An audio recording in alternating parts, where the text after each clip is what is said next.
Okay बेटा जी, अब बेटा अपनी बारी आती है एनसीईआरटी एक्सरसाइज क्वेश्चंस की।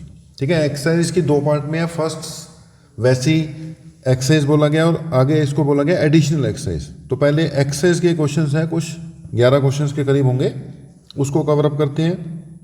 सबसे पहले आते हैं क्वेश्चन नंबर 7.1। ठीक है, 7 चैप्टर नंबर है बेटा एसी वाला। इसका पहला क्वेश्चन एक्सरसाइज के हैं। ठीक है, these are the exercise questions.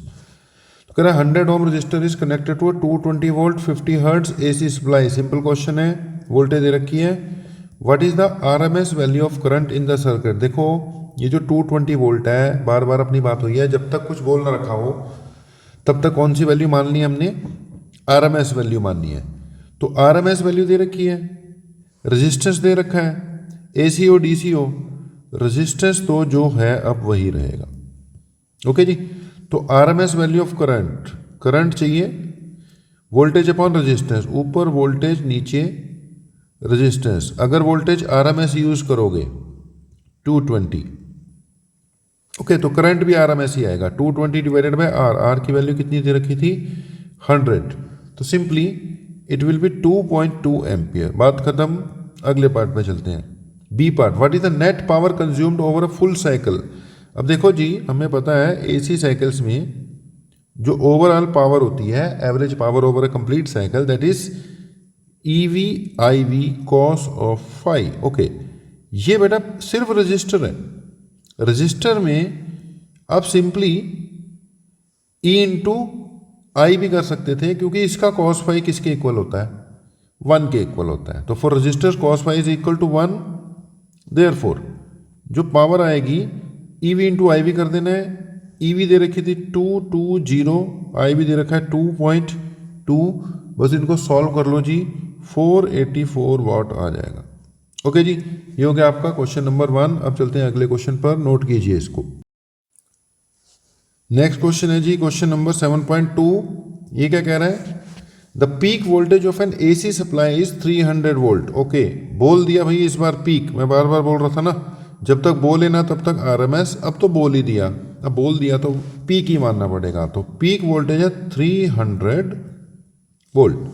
What is the RMS voltage. Okay, RMS voltage simple peak voltage divided by under root 2G। तो it will be 300 divided by under root 2। Solve कर लोगे तो कुछ ना कुछ आंसर आ ही जाएगा बेटा। सॉल्व अपने आप करना है, 212 के करीब आएगा। ठीक है, पीक 300 है तो it will be 212 volt approximately, 212.1 volt ही आ रहा है। अब देखो, अगर 311 वोल्ट होती ना पीक, तो एग्जैक्टली ये 220 आ जाता। ओके, क्योंकि हमारे घरों में जो आती है वो 220 वोल्ट आती है, उसकी पीक भी फिर 311 होती है। इसकी पीक 300 थी तो 212 के करीब आएगा answer. Okay, first part done हो गया। Second part, RMS value of current in AC circuit is 10 ampere. What is its peak current. ये भी कुछ नहीं है, आरएमएस दे रखा है, इस बार आई आरएमएस दे रखा है 10 एम्पियर, पीक मांग लिया, इस बार उल्टा मांग लिया। ठीक है जी, अब पीक से आरएमएस पे आना था तो √2 से डिवाइड करो, आरएमएस से पीक पे जाना है तो √2 से मल्टीप्लाई कर दो। 10 इंटू 1.414 होता है, आंसर एम्पियर में आ जाएगा। It will be 14.14 ampere. तो दोनों पार्ट बहुत ही इजी थे इनको। ओके जी, नेक्स्ट क्वेश्चन 7.3। ये कह रहा है जी 44 milli henry inductor is connected to 220 volt 50 hertz. Okay, again milli henry में दे रखा है, हेनरी में कन्वर्ट करना पड़ेगा। आरएमएस वैल्यू ऑफ करंट मांग रहा है। आरएमएस वैल्यू ऑफ करंट के लिए फिर वही बात, आई आरएमएस मांगा गया है, ऊपर क्या लग जाएगा ई आरएमएस, नीचे बिकॉज इट इज इंडक्टर। अगर रजिस्टर होता है बेटा आर लगेगा, अगर कॉम्बिनेशन के साथ आएंगे R L R C Z लगता है, ये तो फिर ओनली इंडक्टर है तो यहां लगेगा एक्सएल। एक्सएल हम साइड पे कैलकुलेट कर लेंगे। XL is equal to omega into L which is equal to 2 into pi into nu into L. 2 into pi की वैल्यू 3.14, फ्रीक्वेंसी दे रखी थी 50 हर्ट्ज, आप देख सकते हो 50 हर्ट्ज, इसको 50 लिख दिया इंटू 2 पाई न्यू। एल की वैल्यू, अब एल क्वेश्चन में दे रखा है 44 मिली हेनरी, बहुत ध्यान देने वाली बात, it should be converted into henry, milli को हेनरी में कन्वर्ट करने के लिए 10⁻³ से मल्टीप्लाई किया, तो इट विल बी 44 इंटू 10⁻³ अब इसको अगर आप सॉल्व करते हो तो इसकी जो भी वैल्यू आनी होगी वो आ जाएगी, राइट। अब इस वैल्यू को यहां पे पुट करेंगे तो finally you will get IRMS equal to ERMS 220। यहां से एक्सेल की जो भी वैल्यू आती है वह पुट करोगे, आंसर आ जाएगा। तो क्वेश्चन सिंपल है, फार्मूला पता लगना चाहिए था क्या है। कैलकुलेशन बेटा अपने आप करो, तब थोड़ी कैलकुलेशन की प्रैक्टिस होगी। बार बार बोल रहा हूं, इसमें पंगा कहाँ है, कैलकुलेशन में आकर दिल टूट जाता है बंदे का कि यार अब कौन इनको मल्टीप्लाई करेगा। भैया कौन कौन करेगा, आप ही करोगे, नंबर आप ही को मिलने हैं। ओके जी, तो RMS करंट ही फाइंड करना था और इसका कोई पार्ट है नहीं, determine the RMS value of current in the circuit. तो यहीं पे बात खत्म हो जाएगी, ये भी अपना नोट कर लीजिए। नेक्स्ट क्वेश्चन बेटा, question number 7.4। 60 microfarad capacitor is connected to 110 volt 60 hertz supply. 60 microfarad capacitor, voltage दे रखी है, फ्रीक्वेंसी दे रखी है, determine the RMS value of current in the circuit. बेटा पिछली बार जैसा क्वेश्चन है वो इंडक्टर पे था, ये कैपेसिटर पे है। तो सिंपल क्वेश्चन, RMS करंट चाहिए, IRMS is equal to ERMS, E यानी वोल्टेज, divided by, it's an inductor तो यहां यूज होना चाहिए XL। ओके, ERMS दे रखी है इस बार 110।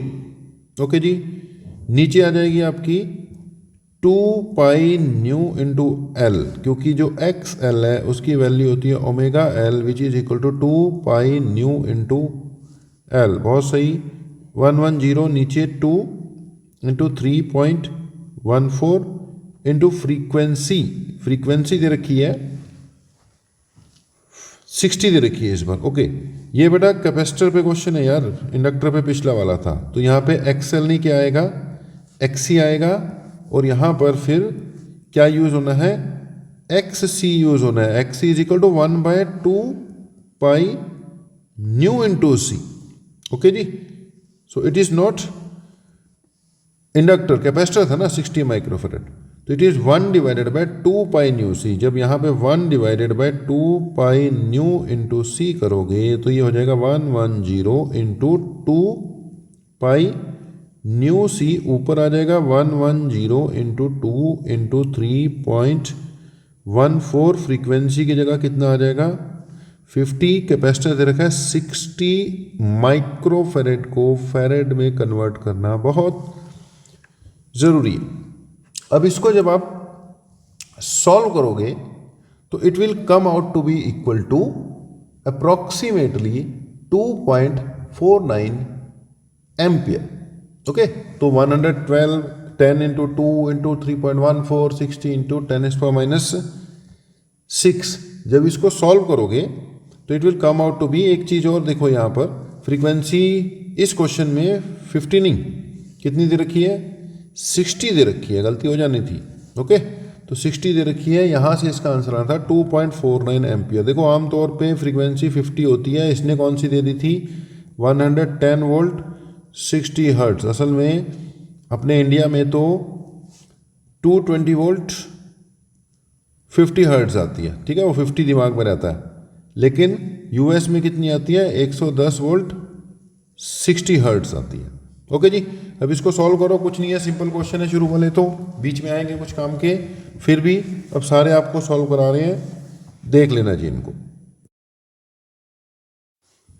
ओके जी, अगला क्वेश्चन भी देख ही लेते हैं। 7.5, ये क्या कह रहा है, कह रहे हैं in exercise 7.3 and 7.4 what is the net power absorbed by each circuit over complete cycle, explain your answer. उसके लिए बेटा आपको 7.3 और 4 देखना पड़ेगा। जो 7.3 क्वेश्चन था उसमें एक इंडक्टर इन्वॉल्व था जो 7.4 था। अभी हमने किया उसमें एक कैपेसिटर इन्वॉल्व था।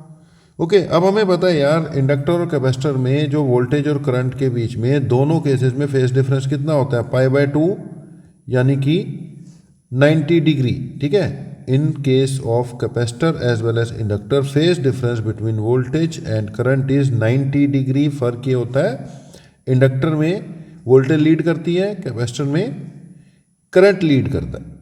जो भी हो फेज डिफरेंस 90 डिग्री है। अब बात आती है पावर की। पावर होता है E V virtual value of E M F, I V virtual value of current into cos of phi, because angle 90 degree है दोनों केसेस में, तो कॉस 90 जीरो होता है। तो हमारा आंसर दोनों केसेस में क्या आएगा कि पावर कंज्यूम्ड इज जीरो। वैसे भी सिंपल सी बात है, डायरेक्ट याद होता है कि capacitor and inductor consumes no power in AC circuits. उनकी जो एवरेज पावर कंज्यूम्ड होती है it comes out to be equal to zero जी। ओके, नोट कीजिए इसको भी, फिर चलेंगे नेक्स्ट क्वेश्चन पर। अब आते हैं जी नेक्स्ट क्वेश्चन पे। नेक्स्ट क्वेश्चन है 7.6। ये कह रहा है obtain the resonant frequency of A series LCR circuit, जिसमें कि उसने सारी वैल्यू दे रखी है। क्वेश्चन बहुत इजी है।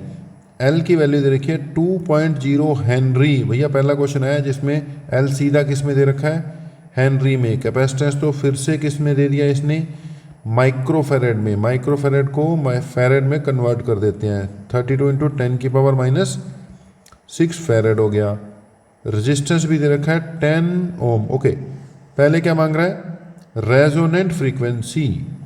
रेजोनेंट फ्रीक्वेंसी न्यू निकालनी होती है, ओमेगा भी निकाल सकती है। ओमेगा होता है वैसे 1/√LC, और अगर न्यू नोट ही निकाल देते हो, फ्रीक्वेंसी बोला है तो दोनों से काम चल जाता है। वैसे फ्रीक्वेंसी बोले तो यही निकालो, 1/2π√LC। करना कराना कुछ नहीं है, 1/2π।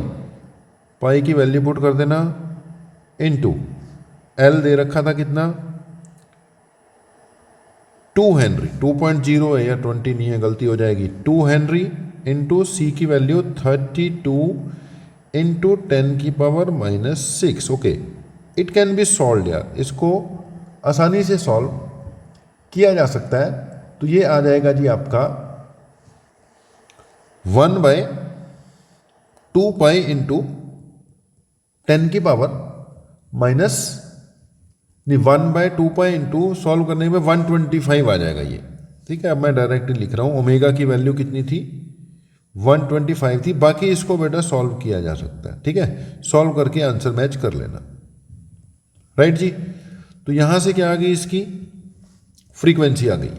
अब आगे बोल रहा है what is it's Q value. अच्छा, क्यू वैल्यू भी पता होनी चाहिए। इसका फार्मूला होता है Q value of A LCR circuit is 1/r√L/C।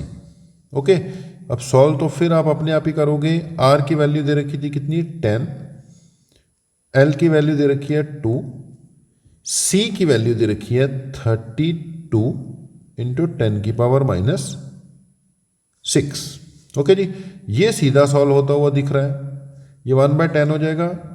10 की पावर माइनस 6 है, ऊपर जाके +6 होगा, बाहर जाके 10 की पावर 3 आ जाएगा। ये 2 से नीचे 16 आ जाएगा। 16 का नीचे कितना आ जाने वाला है, 4 आने वाला है। ओके, ये एक पावर कट जाएगी, 100/4 आने वाला है। ओके, सॉल्व करने पे क्यू वैल्यू तो डायरेक्टली कितनी आने वाली है, 25 आने वाली है। ओके, इसका आंसर क्या आ गया, 25 हो गया। बाकी मैच आप कर लेना आज। ओके, अब चलेंगे अगले क्वेश्चन पर, नोट कीजिए इसको। ओके जी, अगला क्वेश्चन 7.7 ये कह रहा है charge 30 microfarad capacitor is connected to 27 milli henry inductor. What is the angular frequency of the free oscillation of the circuit. Okay, अब बेटा ये डायरेक्टली नहीं पढ़ा होता हम लोगों ने। कंसेप्ट क्या है कि चार्ज कैपेसिटर को चार्ज करके इंडक्टर के साथ कनेक्ट कर दिया, तो बेसिकली ये क्या बन गया आपका, एलसी सर्किट बन गया। अगर ऐसा किया जाए, एक कैपेसिटर को चार्ज कर इंडक्टर के साथ कनेक्ट कर उसका स्विच क्या कर दिया जाए, ऑन कर दिया जाए। कैपेसिटर चार्ज है मान लो, अभी स्विच ऑन नहीं है, ये चार्ज ही रहेगा। जैसे ही स्विच ऑन करोगे तो डिस्चार्ज हो जाएगा, ठीक है। अब इसमें एलसी सर्किट में, अभी हम क्वेश्चन कर रहे हैं, डिटेल में नहीं जा रहे, क्या होनी शुरू हो जाती है, एलसी ऑसिलेशंस। इसको एलसी ऑसिलेटर कहते हैं। अब एलसी ऑसिलेशन होंगी तो बेटा उन ऑसिलेशंस की कुछ क्या होगी, फ्रीक्वेंसी भी होगी। तो angular frequency of this LC oscillation is again equal to resonant frequency, जो कि कितनी होती है, 1/√L C। मांगी इसने एंगुलर ही है, इसलिए हम क्या निकालेंगे, एंगुलर ही निकालेंगे। अगर वो resonant frequency of the oscillation बोल देता तो वही रेजोनेंट फ्रीक्वेंसी वाला फार्मूला ही होता है, याद रखना। अगर कहीं ये क्वेश्चन आ गया और उसने बोला कि angular frequency of LC oscillations, तो it is equal to resonance frequency of the LC circuit, वही फार्मूला लगना है, 1/√2π√LC। अब बचा इसमें कुछ नहीं है। इस क्वेश्चन में ओमेगा निकालने के लिए बोला 1/√LC, L की जगह 27 × 10⁻³ मिली हेनरी था, हेनरी में कन्वर्ट कर दिया। C की जगह 30 × 10⁻⁶।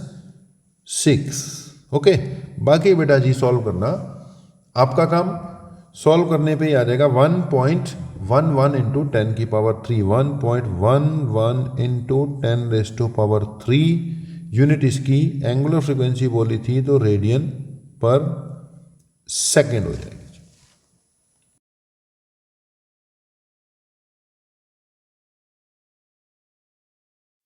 अब बेटे 7.8 भी देख ही लेते हैं। ये क्वेश्चन कह रहा है, suppose the initial charge on the capacitor in exercise 7.7। Okay, वो जो प्रीवियस क्वेश्चन था एक्सरसाइज 7.7 का, एलसी सर्किट का क्वेश्चन था। एक एल दे रखा था, कैपेसिटर को चार्ज कर किसके साथ कनेक्ट करना था, हमने इंडक्टर के साथ कनेक्ट करना था। ओके जी, कैपेसिटेंस की वैल्यू वहां पर दे ही रखी थी। ओके, कैपेसिटेंस की वैल्यू दे रखी थी, इंडक्टर की वैल्यू भी दे रखी थी। प्रीवियस क्वेश्चन से हम कैपेसिटेंस और इंडक्टर की वैल्यू दे देते हैं। कैपेसिटेंस था आपका 30 माइक्रोफेरेड, तो it is 30 microfarad and inductance was 27 milli henry, तो it was 27 milli henry. Okay, आगे कह रहा है कि suppose initial charge on the capacitor in previous exercise is 6 milli coulomb. Initially जो इस पे चार्ज था वो कितना था, 6 मिली कूलम था। What is the total energy stored in the circuit initially. Initially inductor में कोई एनर्जी नहीं थी। असल में हमने अभी भी बात की थी पिछले क्वेश्चन में कि यहां पे बेटा एलसी ऑसिलेशन शुरू हो जानी है once the switch is closed. Okay, LC oscillation शुरू हो गई तो ये अपनी एनर्जी लूज करेगा, कैपेसिटर इंडक्टर में आएगी, उसके बाद दोबारा चार्ज कर देगा, वो कैपेसिटर में आएगी, ये सब चलता रहेगा। ओके, तो एनर्जी की ऑसिलेशंस होंगी, चार्ज की भी क्या होंगी, ऑसिलेशंस होंगी। फिलहाल इसने बोला what is the total energy stored in the circuit initially. Okay, initially तो सारी एनर्जी किसके पास थी, कैपेसिटर के पास थी। अब कैपेसिटर में एनर्जी स्टोर्ड का फार्मूला क्या होता था, इलेक्ट्रोस्टैटिक्स का क्वेश्चन आ गया, हाफ CV², लेकिन यहाँ वोल्टेज नहीं दे रखी तो एक दूसरा भी होता था, हाफ Q²/C। अब इस क्वेश्चन में Q दे रखा है, C की वैल्यू हमें पता है, यहाँ से वैल्यू पुट कर Q की जगह क्या पुट करेंगे, 6 मिली कूलम, 6 × 10⁻³ लगेगा, मिली है भाई ये। और कैपेसिटेंस कितना, 30 माइक्रोकूलम, 30 × 10⁻⁶ लग जाएगा। ओके जी, ये -6 हो जाएगा, कट ही जाएगा, ये भी -6 है ही था, ये 36/30 हो जाएगा, 2 से 36 कट जाएगा, तो ये 18/30 आना चाहिए। ओके, तो एनर्जी स्टोर्ड करा के ये आ जाएगी आपकी 0.6। भाई सॉल्व अपने आप करना, 0.6 आंसर किस में, जाउल्स में। ओके, अब आगे बोल रहा है what is the total energy at later time. Question में उसने लेटर टाइम की टोटल एनर्जी मांग ली, टोटल एनर्जी। ओके, टोटल को कोई फर्क नहीं पड़ना, अगर उसने कैपेसिटर की एनर्जी मांगी होती है एट ए लेटर टाइम तो ठीक है, वो कम हो रही है, इंडक्टर में जा रही है या ऑसिलेट हो रही है। बट क्योंकि इसने क्वेश्चन में total energy at a later time बोला था, तो हमारे सेकंड पार्ट का आंसर, फर्स्ट पार्ट का आंसर तो ये आ गया 0.6 जूल, तो सेकंड पार्ट के आंसर में भी आएगा total energy will remain same, क्योंकि ये एनर्जी दोनों में बटेगी, वो आपस में डिस्ट्रीब्यूट करते रहेंगे, कभी उसकी ज़्यादा कभी उसकी ज़्यादा, but total will remain same. तो लेटर टाइम पर भी टोटल एनर्जी क्या होने वाली है, it will remain same. Okay जी, इसको भी नोट कर लो भैया। ओके जी, नेक्स्ट क्वेश्चन पे आते हैं। Next question 7.9। अब ये क्या कह रहा है, कह रहा है a series LCR circuit with R is equal to 20 ohm. R कितना दे रखा है 20, एल कितना दे रखा है 1.5, सी कितना दे रखा है 35 माइक्रोफेरेड, एल इस बार हेनरी में दे रखा है, is connected to a variable frequency source of 220 volt. Okay, AC supply है। When the frequency of the supply equal the natural frequency of the circuit. Okay, जब सप्लाई की फ्रीक्वेंसी, सप्लाई जो है वो वेरिएबल फ्रीक्वेंसी की थी, natural frequency के साथ मैच कर जाएगी, what is the average power transfer to the circuit in one complete cycle. भाई सिंपल सी कहानी है। क्वेश्चन किस पे है, रेजोनेंस पे है, ठीक है जी। अगर वेरिएबल फ्रीक्वेंसी की फ्रीक्वेंसी सर्किट की फ्रीक्वेंसी से मैच कर गई, मतलब सर्किट की नेचुरल फ्रीक्वेंसी का मतलब उसकी रेजोनेंट फ्रीक्वेंसी, मतलब वेरिएबल फ्रीक्वेंसी जो एक्सटर्नल फ्रीक्वेंसी थी वो रेजोनेंस के इक्वल हो जाएगी, तो पावर कितनी होगी। दैट मीन्स कंसेप्ट सिंपल है कि रेजोनेंस की बात हो रही है। ओके, अब ध्यान से समझो, एट रेजोनेंस जेड किसके इक्वल हो जाता है, आर के। ओके जी, वैसे तो करंट इस सर्किट का ई बाय जेड आना था। ओके, लेकिन क्योंकि जेड तो किसके इक्वल आ जाएगा, आर के इक्वल ही आ जाएगा, क्योंकि रेजोनेंस हुआ पड़ा है, तो Z is equal to R. तो आर कितना दे रखा है यहाँ पे देखो 20 ओम, यहाँ पे इसको यूज कर लेंगे मैं 20 ओम। तो करंट आ रहा है जी अपना, वोल्टेज, वोल्टेज दे रखी थी आपको 200 वोल्ट एसी सप्लाई, कहीं नहीं बोला ये पीक वैल्यू है, और जब कुछ ना बोलेगा वो आरएमएस ही होती है फिर।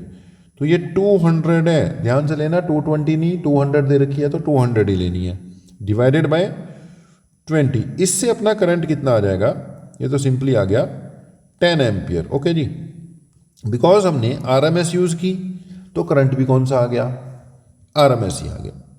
अपने पास करंट भी मिल गया और उधर अपने पास वोल्टेज 220 दे ही रखी है। अब आती है बात, मांगा गया था इसने क्वेश्चन में वो what is the average power transfer to the circuit in one complete cycle. Okay, average power का फार्मूला होता है E V I V cos of phi. Okay, E V into I V into cos of phi, because resonance हुआ पड़ा है। At resonance power factor की value यानी cos phi की value exactly equal to 1 आ जाती है, रेजोनेंस में फेज डिफरेंस होता ही नहीं है। तो यहां पर बात यह बनी कि वोल्टेज कितनी दे रखी थी 200। ओके, करंट हमने कितना निकाल लिया 10, कॉस फाई 1 हो गया, तो ये हो जाएगा 2000 वाट, दैट मीन्स 2 किलोवाट। तो पावर का फार्मूला 2 किलोवाट। क्वेश्चन बड़ा था दिखने में, लेकिन लॉजिकली इसमें सॉल्व करने के लिए इतना ही है जी। ओके, करो जी भैया इसको नो। ओके जी, नेक्स्ट क्वेश्चन आ गया आपका 7.10। It says a radio can tune over a frequency range for a portion of megawatt broadcast 800 kilohertz to 1200 kilohertz. Okay, radio जो है असल में जो रेडियो के सिग्नल्स वगैरह होते हैं ना जो हम रिसीव करते हैं, वो भी किस पे डिपेंड करते हैं, रेजोनेंट फ्रीक्वेंसी का कंसेप्ट होता है। ओके, जो आपका रेडियो सेट होगा उसकी अपनी एक नेचुरल फ्रीक्वेंसी होगी, वो जिस फ्रीक्वेंसी से मैच करेगी उसने उसको कैच करना होता है। ओके जी, तो कह रहा है कि इफ इट्स एलसी सर्किट, उसके अंदर ना बेसिकली एलसी सर्किट लगा होता है और सी की वैल्यू वेरी करनी होती है। ये उसने फ्रीक्वेंसी कैच करनी है। इफेक्टिव इंडक्टेंस दे रखा है, तो what must be the range of its variable capacitor. तो कोई भी रेडियो सेट है उसके अंदर भाई एक एलसीआर सर्किट है। ओके, एलसीआर सर्किट की कुछ ना कुछ रेजोनेंस फ्रीक्वेंसी होगी। तो रेजोनेंस फ्रीक्वेंसी का फार्मूला हमें पता है 1/2π√LC होती है। एल नॉर्मली उसका ये LC circuit of the radio set, मतलब जो गाने सुनने वाला रेडियो होता है भैया, उसकी बात चल रही है। ये कांस्टेंट रहता है, वो दे रखा है इसने कितना, 200 × 10⁻⁻⁶ हेनरी दे रखा है। क्वेश्चन को समझो। अब ये आपका रेडियो सेट है, ठीक है, टीवी नहीं है भैया, रेडियो सेट है। ये इसका स्पीकर है, ठीक है, ऐसे ही होते थे पहले। ये उसका एंटीना है। दुनिया भर की यहां से क्या आ रही है, फ्रीक्वेंसी आ रही है। वो जो फ्रीक्वेंसी आ रही है, जो ब्रॉडकास्ट फ्रीक्वेंसी है, वो 800 किलोहर्ट्ज से लेकर 1200 किलोहर्ट्ज के बीच में आ रही है, मान लो। ओके, अब जिस फ्रीक्वेंसी के साथ इस रेडियो सेट की tuning frequency, resonance frequency match कर जाएगी, उसको इसने कैच करना है। ओके, ये करना चाहता है सारी। तो सी में वेरिएशंस क्रिएट कर कर वो 800 के साथ भी मैच करवा सकता है, 1200 के साथ भी मैच करवा सकता है, बीच की फ्रीक्वेंसी के साथ भी मैच करवा सकता है। अब कहानी यही है कि उसके कैपेसिटेंस को कहाँ से कहाँ तक वेरिएशंस दे सके हम, कि वो सारी रेंज कवर अप कर ले। तो कहानी सिंपल है, यहाँ से हमने कैपेसिटेंस की रेंज निकालनी है। एक बार फ्रीक्वेंसी की जगह 800 पुट करेंगे, एक बार 1200 पुट करेंगे, वो जो रेंज आएगी वो कैपेसिटेंस की रेंज होनी चाहिए इस ब्रॉडकास्ट को सुनने के लिए। राइट जी। तो हमने क्या किया, यहाँ से सी को निकाल लेते हैं। हमने इसको बोथ साइड स्क्वायरिंग कर दिया। ये nu naught square equal to 1/4π², इसका स्क्वायर हो गया, नीचे आ गया L × C, रूट खत्म हो गया। C is equal to 1/4π² into L बच गया। ओके, तो C का फार्मूला क्या बन गया अपने पास, 1/4π² साथ में L।